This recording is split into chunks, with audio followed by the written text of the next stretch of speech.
దేవాలయంలో మూల విరాట్టు కొలువైన ప్రదేశాన్ని గర్భగుడి లేదా గర్భాలయం అంటారు. దేవాలయానికి గర్భగుడి ప్రధానమైనది. గర్భగుడినే మూలస్థానమని కూడా అంటారు. వందే దేవోమాపతిం సురగురుం వందే జగత్కారణం వందే పన్నగభూషణం మృగధరం వందే పశూనాం పతిం వందే సూర్య శశాంక వహినయనం వందే ముకుంద ప్రియం.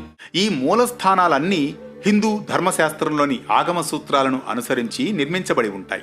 లోకంలోని ఉత్తమ ద్రవ్యాలతో నిండిన గర్భపాత్రను విధి విధానంతో ప్రధాన మందిర ద్వారానికి దక్షిణ గోడలో పట్టికాది స్థానంలో నిక్షేపిస్తారు. కాబట్టి దాన్ని గర్భాలయం లేదా గర్భగుడి అంటారు. శబ్దాన్ని బట్టి రాతి జాతిని నిర్ణయించి దానిని మూల విరాట్టుగా మలచి యంత్ర సహితంగా గర్భాలయంలో ప్రతిష్ఠ చేస్తారు. ఆలయం ఎంత విశాలంగా ఉన్నప్పటికీ గర్భగుడి మాత్రం చాలా చిన్నదిగానే ఉంటుంది.